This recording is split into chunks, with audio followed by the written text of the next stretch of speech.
Shall we continue? Yes. So it's my pleasure now to introduce our keynote guest speaker, Dr. Romeo Kaddoum. Dr. Kaddoum is a graduate of the Faculty of Medicine of St. Joseph University. He completed his residency training in anesthesiology at the American University of Beirut. Then he moved to the US, where he also did a residency training at Detroit Medical Center, and he pursued a fellowship in cardiac anesthesiology at Johns Hopkins. He is currently a practicing anesthesiologist at the Beaumont Health System. Dr. Kaddoum's career path is a true success story, especially in the field of the business of anesthesia. In addition to his clinical role as a gifted cardiac anesthesiologist, as a VP for North Star Anesthesia for Ohio, Michigan, and Illinois markets, he helps manage a large portfolio of anesthesia contracts across the Midwest. North Star is present in 22 states, provides anesthesia services at over 200 facilities in the US. Dr. Kaddoum will be sharing his experience with us and will be talking about the practice of anesthesiology during unusual times. Dr. Kaddoum, we wholeheartedly welcome you. The floor is yours. Thank you, Dr. Awad, for the introduction. I appreciate it, and thanks for having me. It's an honor and happy to be here. I don't know if everyone can hear me well. Yes. Okay, wonderful. And of course, great seeing Dr. Kanazi, Dr. Nader. So it's a wonderful occasion to connect with you guys. So definitely, it has been challenging. I don't want to say 2 years for the healthcare system. It's been a challenging decade. Am I allowed to say that? Because when I joined my practice 10 years ago as a junior attending, I never thought for once that I would be honestly dealing with or worry about how to maintain a financially viable or sustainable department or a business or a private practice. Whatever business you belong to. It's difficult. It's been hard. It's been for the past 10 years because of many, many reasons, many factors. So today I was hoping to really shed a light, like maybe let's give it like a 30,000-foot view of what are the challenges that we've been facing here in the United States. And I know many of us who live here and practice here, Dr. Kanazi, Dr. Nader on this lecture can relate to that. And unfortunately, the bigger picture is, hey, the resources are no longer here. We don't have the same resources we've had in the 80s, 90s, and early 2000s. And now we have to really think outside the box and partner with our hospitals to really come up with long, sustainable solutions. In Lebanon, things are probably even worse because, unfortunately, because of the financial crisis and almost the total collapse, may I say, of the financial system. So obviously I have no conflict of interest, and I do want to just touch base on the effect of financial pressure on healthcare systems and anesthesia groups, and what especially, I don't want to say coming out of COVID because I don't think we're past that yet, but definitely COVID didn't help. I mean, COVID was kind of the tipping point that pushed everyone off that cliff. Also, I want to share with you what we as anesthesia groups, private practices or large national groups, and hospitals are trying to do just to mitigate those financial pressures and pains. Obviously, as you all know, and this is actually old data that's from 2016, this is basically the healthcare expenditure, like spending in the United States compared to the GDP. And while at 2016 it was around 18%, the current numbers are staggering, and people would be arguing somewhere between 20 and 25% today as we speak in 2022. So it is a real problem. We're talking about trillions of dollars, and I'm not sure if this is a sustainable system on the long term. When it comes to hospitals and large or small size hospitals or big healthcare systems, whether it's academic or not, we're all dealing with the same problems. Aging population, the baby boomers basically are exiting the work market. They're getting sick. Obviously, they're seeking healthcare. They switch from their private insurers for the most part to Medicare Medicare, which is basically which is equivalent to used to call Wizara in Lebanon or Daman. Actually, Wizara is more like Medicaid, and Daman is more like a Medicare, if I'm right. So, which is basically a kind of lower pay that really provides lower pay for all kind of services, whether it's professional fees or whatnot, or facility fees. It's also, we see a shifting in health payer mix, in good healthy payer mix cases from hospitals to ASCs. And that was exacerbated actually by the COVID pandemic. If you were a hospital in 2004, 2005, we used to do most of our joints in the hospital, or in the 90s, definitely. We never did any joints outside the hospital. Joint cases stayed in the hospital for 4, 5, 6 days, physical therapy and whatnot, and PCAs. And today, most of the joints are being done on an outpatient basis. Those ASCs, unfortunately, are not owned by hospitals. They're owned by private surgeons. And when COVID hit, the hospitals were the last to reopen their operating rooms, and ASCs were the first one to come back live.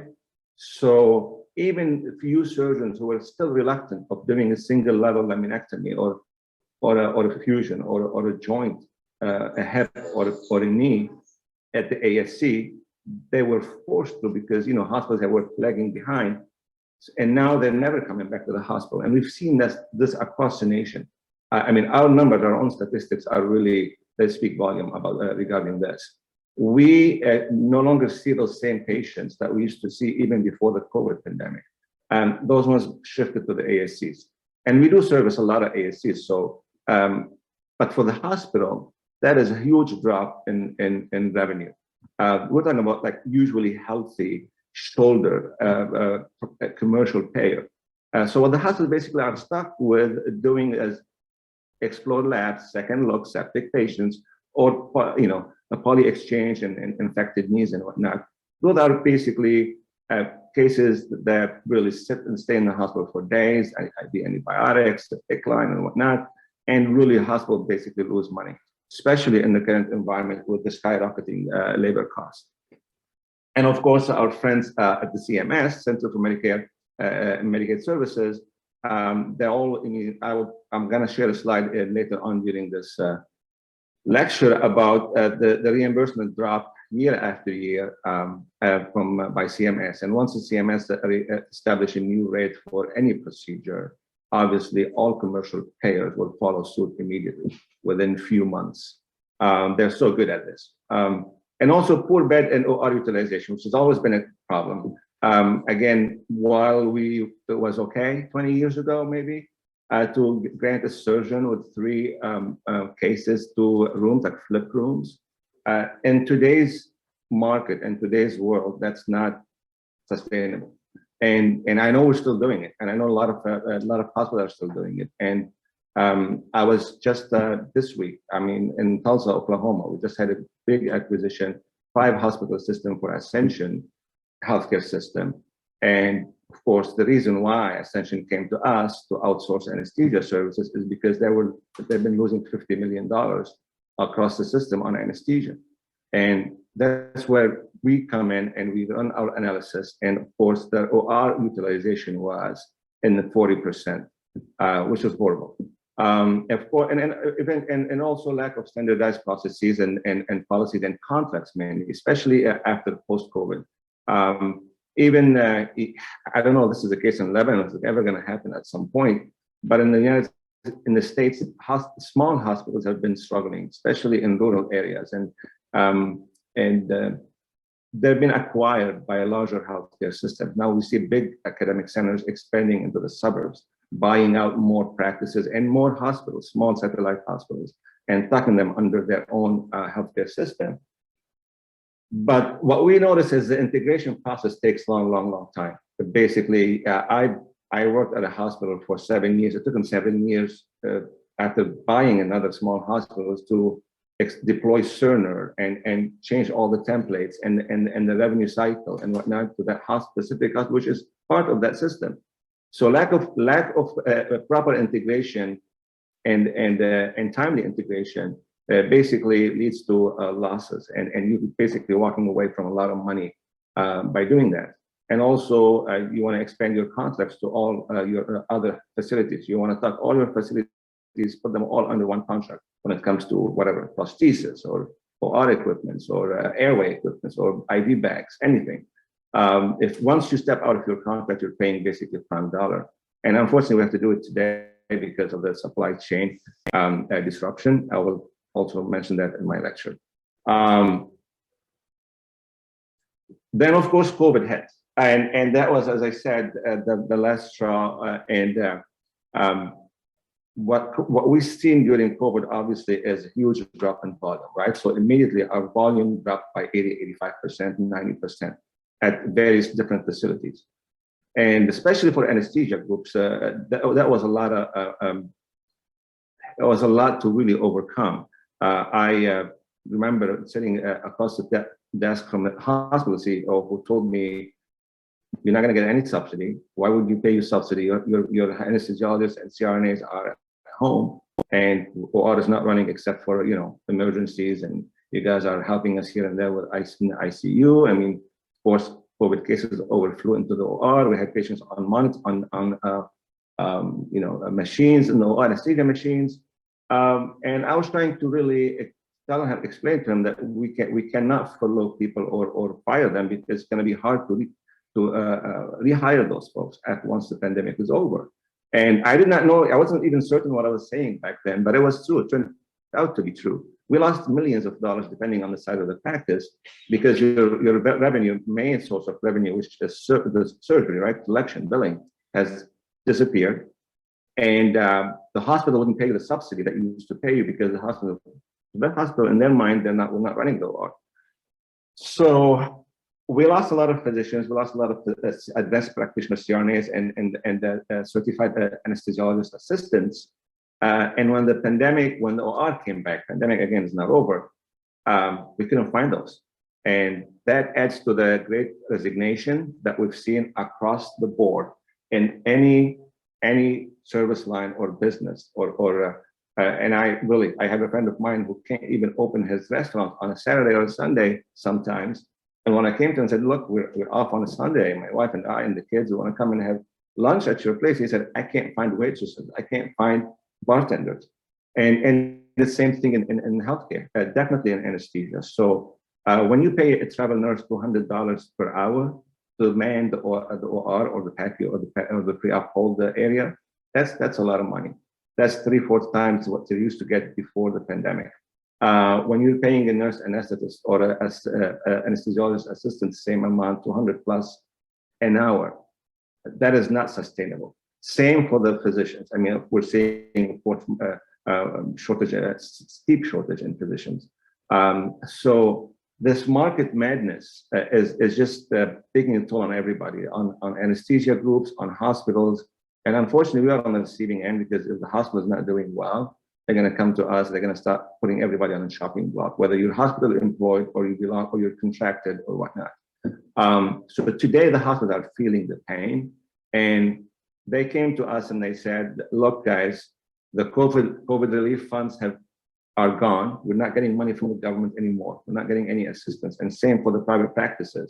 What we used to get, like small business loans or the PPP money that we got in 2020 and 2021, it's gone. We spent so much money on treating COVID patients and still do for all the PPPs that we still do now. We still use the face mask and testing people before surgery. I mean, luckily and fortunately, we're not doing this anymore. I mean, regularly, but still, that took a toll on the hospitals' finances. So today, the hospitals are looking at hundreds of millions of dollars in losses in 2021, 2022, and the projections for 2023 are not even brighter. Those are like few snippets on really. Every morning, every week at least, I go online and read about something about hospital or large healthcare system posting record amount of losses.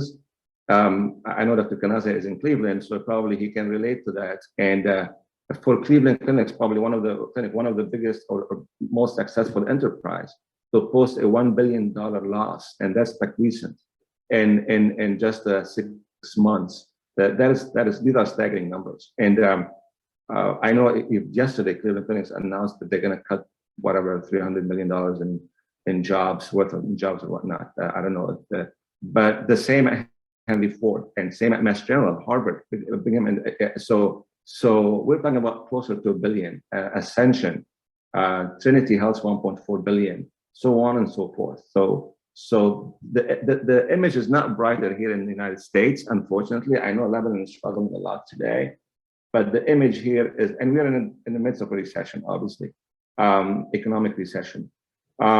So it is impressive to me and interesting that even, again, as I said, large academic centers which are usually non-profit organizations. That means they benefit from hundreds of millions of dollars of tax cuts by the IRS.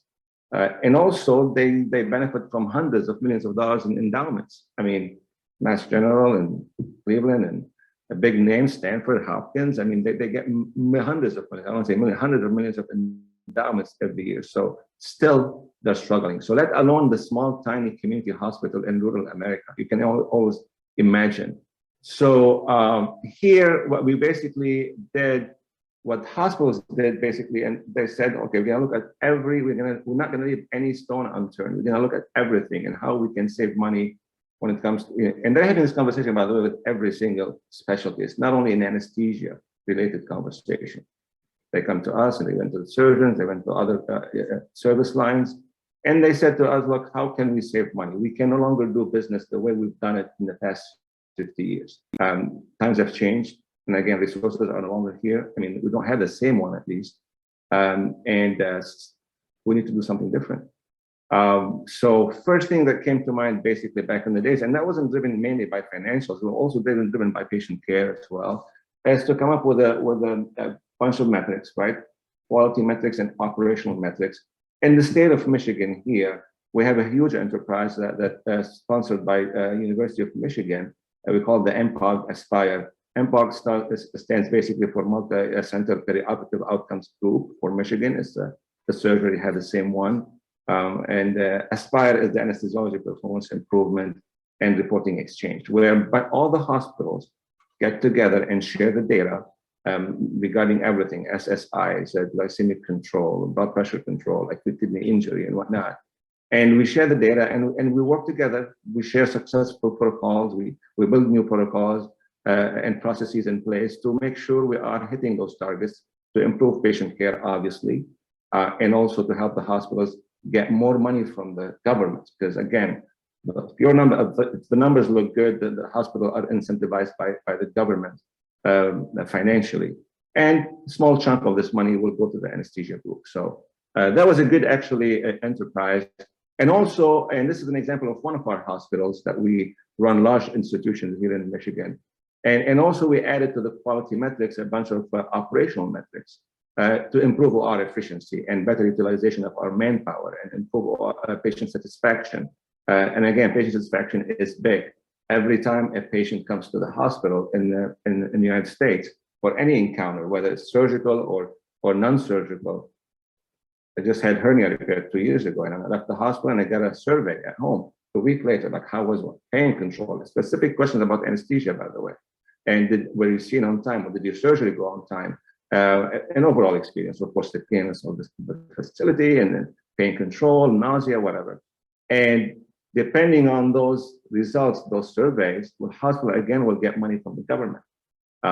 And the hospital said, well, if you put this money at risk for us, we're gonna cut back on your subsidy. So we're gonna put some money at risk for you guys, the anesthesiologists, so you can help us hit those targets and get the federal funding for that. And if you look at it from first case start time, like FCOTS, making sure anesthesia cancellation is below a certain percentage, and it's same day, I mean, anesthesia related cancellations. We're not responsible if the surgeon canceled the case, but if the anesthesiologist canceled the case on the day of, that's a big hit for us. And we're held accountable for that financially. Control of perioperative PONV and nausea and vomiting. temperature control, glycemic control. There are a bunch of metrics. It depends on the facility. We agree on a set of metrics.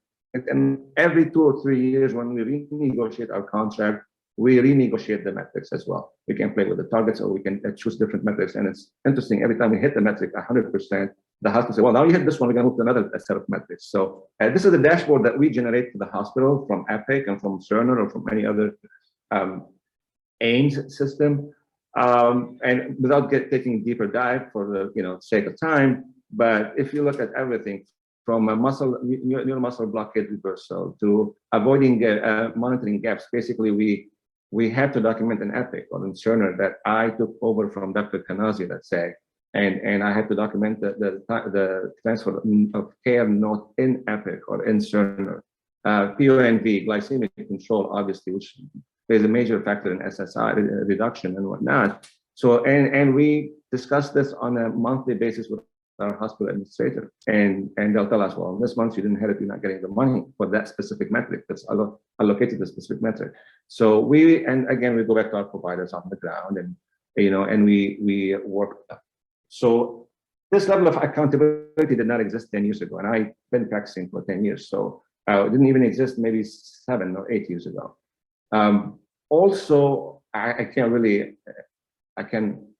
think I have to make the case for ERAS in 2022, but this is very important too. That will help us decrease length of stay again, that we can measure this and go back to the hospital and say, we saved you like 1.2 days on knees, for example, by implementing ERAS protocols for knees or for hips or whatever, colon resections, that we can get some money back from the hospital, and because the hospital saved millions by doing that.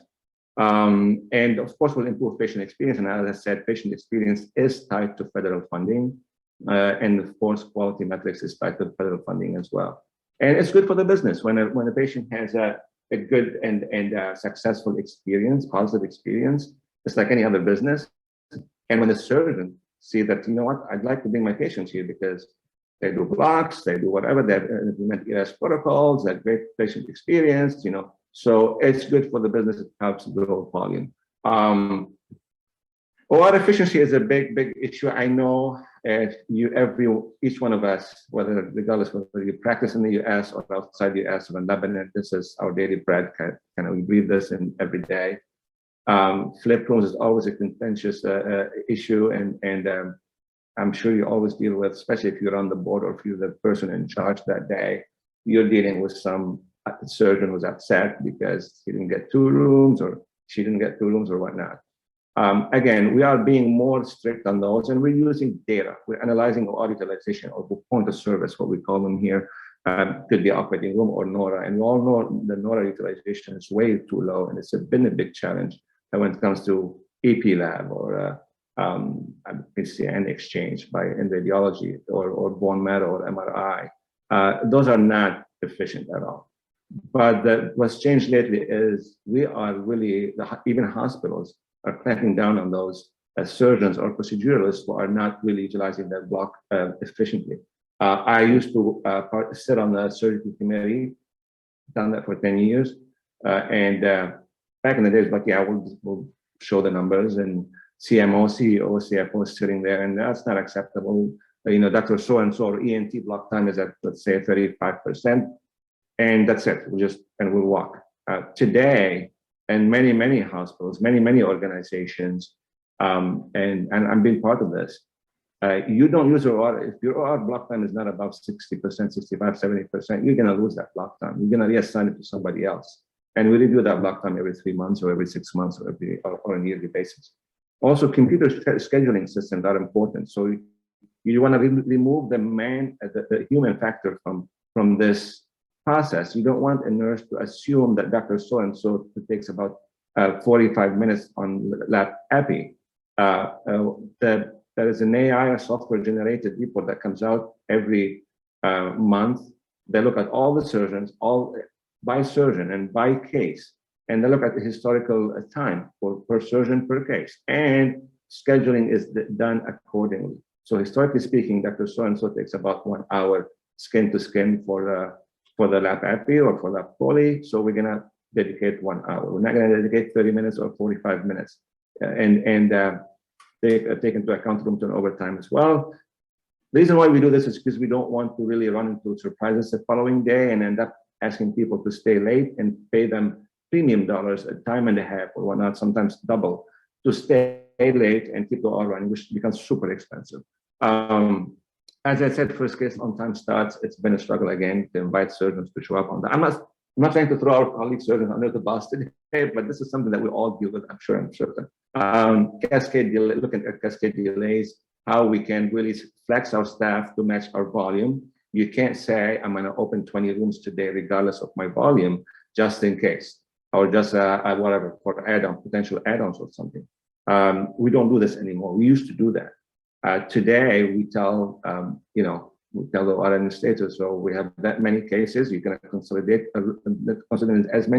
as little as rooms as possible, because we don't have the luxury to bring in people and pay them exorbitant amount of money just to sit around and do nothing, just hoping for an add-on or something. So that means for us as anesthesia providers, and I know it's probably a little different in Lebanon, especially when you work in an academic center, because you have residents, and I hate to say that residents are cheap labor, I would say it with trepidation, but when you're spending a lot of money on CRNAs, nurse anesthetists, and anesthesiologist assistants, or if you are doing your own cases, like in physician-only practice, you ask your people to stay home and they don't get paid because it is an expensive enterprise. And also, of course, to match anesthesia staffing to our teams. If you're opening 20 ORs, I'm bringing in 20 providers today, and I'm only bringing in 5 physicians to supervise 1 to 4. Or we don't have the luxury, or maybe we bring in another 2 CRNAs for breaks and whatnot, and another physician to help in case you have a sick heart, you're not gonna run 4 rooms, for example. But that's the way it's happening nowadays, because, as I said, we no longer have the luxury to overstaff. And under the I don't say the pretext, but the argument of patient safety, and the more the merrier, which is probably true. The more the merrier, the more hands, better hands you have around you, that's safer, and if you end up in trouble or the code or whatnot, you have people to come and help you. But again, as we said, you're always going to have someone floating, like a physician or whatnot, to help with it. But you can no longer bring in way more than you need for the OR volume. Of course, I would say same day cancellation. And Nora, again, we used to bring in like a CRNA, or we have to assign a resident for an MRI, let's say, and we only have 2 or 3 cases. That by 3 o'clock, 2 of the MRIs were get canceled, or 1 of them got canceled, and the other ones didn't go until 3 o'clock. And now we're asking people to stay late. Lately, I've been calling the proceduralist from a friend of mine, and he said, look, you have an MRI at 9 o'clock, boarded. We're going to bring in a CRNA, and that CRNA is going to go home at noontime. That means if the patient is not in the room by 9:30, we're canceling this case. So they freak out, and that's not the goal to freak them out, but it is just there must be some accountability moving forward, because again, times have changed. Point of service utilization report, we run this on a daily basis. This is one of our satellite hospitals in Michigan. Northstar runs those numbers, we pull them out of Epic. And we look at, OR utilization throughout the day, hour by hour, between 9 and 9:30, between 9:30 and 10 o'clock. And we share this with the hospital, and we say to them, okay, we are budgeted for 33.4, sorry, actually, we're budgeted for 34. That's our maximum number of point of service that we can service per day, including NORA and the endo. But you're running on average 25.4 for whatever reason, whether the case got canceled, the surgeon didn't show up, or you did not staff the room because you didn't have enough circulating nurse or scrub tech. And this part here is money lost. And we're talking about millions on a monthly basis. And we run another report that I'm not sharing today about the OR utilization, and specifically per site, per OR, per operating room. And also we look at the block time utilization per surgeon. We look at case cancellation per surgeon. We look also at first case start, on time start per surgeon. And surgeons nowadays, they get really systematic, like really automatic letter from the medical staff. Let's say a surgeon didn't show up on time 3 times in 1 month for their block time. They send them a first written warning, and eventually that surgeon, he or she will lose their block time. Early block time, that will be assigned in the afternoon. That you're not using it efficiently, you're not showing up on time. we're going to assign the block time for the afternoon. The other major component is staffing, as we said, and as I mentioned is we can no longer run a 20, let's say, random number, 20 operating room with 10 to 11 physicians. I mean, floating around. And again, I'm assuming you're supervising. Now, I know in Lebanon is different because if I remember well, if you don't have the luxury of having residents, obviously it's supervising residents, you can't supervise. It is not safe probably to supervise 4 residents or 3 residents, depending, especially if they are junior residents. But also, I think in Lebanon, if I'm not mistaken, you use anesthesia kind of assistance, similar or techs or whatnot. I'm happy to have this conversation afterwards during the Q&A section. But in our case, if you have CRNAs or CAs, you can supervise up to 4 CRNAs. You're in compliance with CMS. You get fully reimbursed for that. And of course, you have to really be careful when you make those assignments. And I'm not saying we're running 1 to 4 across the board. Again, if you're doing an open heart, especially a sick heart, you're not going to supervise 4 rooms. If you're doing an open aneurysm or whatever, major vascular, you're not going to supervise 1 to 4. But also, again, we don't have the luxury on the other end to have a physician sit in OB all day to place 1 or 2 labor epidurals with a CRNA. We cross-cover OB for the most part, unless you're talking about a really busy OB suite, which is again above 2,000 or 3,000 deliveries per year. So this is where we are today. And again, there's still, until this day, even I just said, I just came back from Oklahoma, and they have the same thing. I mean, they have a physician stationed in OB all the time with 2 CRNAs. A CRNA is basically, 2 CRNAs would cost you closer to $500,000 and a physician another $600,000 with benefits. That's $1 million sitting in OB to do what, 600 deliveries or something.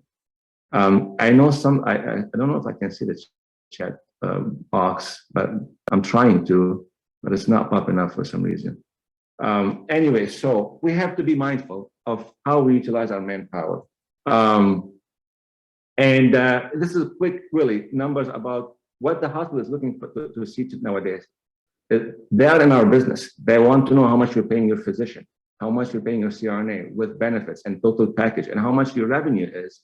And then we'll make you whole. But we need full financial transparency. You can no longer assume that you told me I need $2 million in subsidy, that this is the case. We want to know, and are you paying fair market value? Are you overpaying your physicians or under whatever? So just a quick example of how, and then comes the No Surprise Act bill.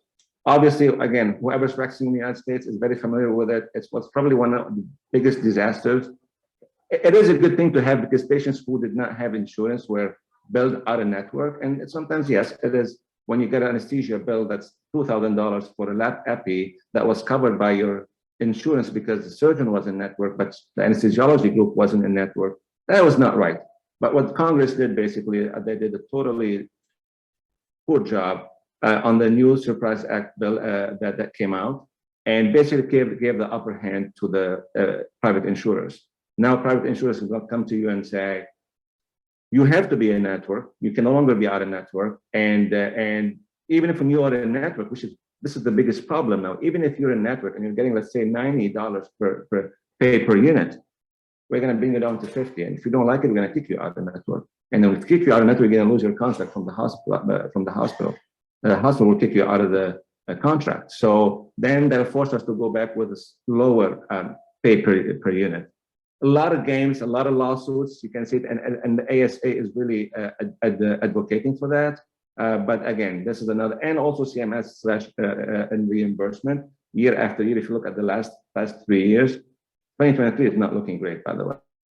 So all those are adding more strain on finances, whether for the anesthesia practices or whether for the hospitals. And then comes the supply chain disruption due to COVID. Obviously, interesting that I read this article just last week. Staffing and supply chain shortages cost the Washington hospitals $1.75 billion, closer to $2 billion, because again, they need to go out of contracts to get whatever. I'm going to go pay whatever for that prestigious or to get my medication or whatnot. And also the staff now are just using everything that they can get their hands on. I used to place in epidurals. I used to, have one tray, be brown, whatnot. And now every time I go to place a combined spinal or in labor and delivery or in epidural, I get a different tray every time. Or sometimes you have a tray here, but you have to open another one because this one doesn't have the clamp, this one doesn't have whatever. Or doesn't have the plunge syringe. And it's every day now, and it causes a lot of staff frustration and definitely puts sometimes patients' safety at risk. It is mainly relevant when it comes to medication shortage. And you can look here and see how really dangerous this could be when you are ideally you used to get, like, for example, ephedrine from one vendor. The ephedrine prefilled syringe looked like this, but we had a completely different phenylephrine syringe or nitrile syringe, prefilled syringe. And now it's really hard to distinguish between the two. And the looks alike mistakes are so common.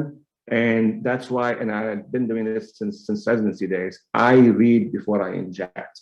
I flip the tubing, I look at the syringe, or even if I'm the one who really wrote the medication, let alone if it's the CRNA or the resident, I will flip the medication. I even look at a propofol white syringe. I mean, I just look at it and make sure it's propofol. And I see people inducing and chit-chatting with the surgeon and the OR staff all the time, which makes me a little nervous.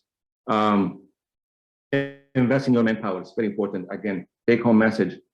Focus on recruiting and retention, address clinical burnout, improve clinician engagement. It's very important. I can't stress enough, especially when you become a larger employer. You want to be a destination employer, because losing providers, whether it's physicians or APPs, it's going to cost you a lot. It's going to cost you a lot and financially, because you're bringing in like locums. They're super expensive. They provide a suboptimal care, not because they're not good clinicians, but because they're new. They're new to the system. They don't know the surgeon's preferences. They don't know the way we do business and whatnot, and eventually end up being a death spiral for the practice. So again, avoid burnout. Watch your teammates' clinical hours and how much they put in, 40, 45 hours a week. Once you hit 50, 55, things can get dicey. And also make sure they're engaged and then they're valued. And I just want to, last slide, share this one with you, which is very, very important. I mean, the mass lock burnout inventory, I'm sure everybody heard about it, and it's been established since the 70s, but now it came back big time because it did show that among physicians, a high MBI score has been linked to increased errors, decreased patient satisfaction, and quick turnover. I highly recommend, again, if whoever is capable and able to go there, I know a lot of us here have done that in the past, and this is, I love the ASA, but this is probably one of my best conferences that I really look forward every year to go to. Used to be called the ASA Practice Management Conference in Vegas. Last year it was in Dallas. Now they call it Advanced. Last year was Advanced 2022. I mean, this year, sorry, in past April in Dallas. And it was great, very successful. We talk about the business of anesthesia, how to manage practice and how to respond to an RFP, how to build a pro forma, how to staff, whatnot, and so on and so forth. What great conference. And I think obviously next year it's going to be in Orlando, and the year after it's going to be in Las Vegas again. And I look forward to see some of you. I know who's going to the ASA, but in case you do, next week, pass by North Star booth. We are one of the bronze, silver corporate sponsors for the ASA. I hope I did not really go way over time, but thank you for your time. I appreciate it.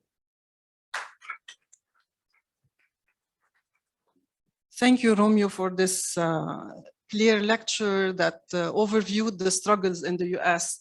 I know that we might not relate 100% to what was presented, but it's a sign that basically this struggle is a little bit all over the world. But still we can relate to some of the things that were mentioned. We can relate to the workforce shortage, we can relate to the drug shortage, to the supplies that are not available to us. And we can also relate to how to mitigate this crisis and to try to emerge from it a little bit stronger. One specific comment that I'd like to make is related to our indicators and to our hospital metrics, be it operational metrics or outcome metrics. I know that times are really very difficult, but I think that this is something that we should not forget. it is true that it is not related to compensation as it is in the US, where if they have perfect metrics, it corresponds to better pay for the physicians, and it is really compensated in a way that increases motivation. But I think that for us, keeping an eye on our metrics, mainly the quality and the outcome metrics in our hospitals, will help us keep an eye on the standard of practice of anesthesiology, waiting for better times, and really trying to stay at a certain level that won't be too low. So one time for us comes to emerge, we really emerge from some kind of a stable phase. Thank you again, Romeo, and I hope you enjoyed the lecture. I have to add that we're not going to have any breaks, and that we'll proceed with the next session right now. Thanks, everyone. Is there any questions from the audience?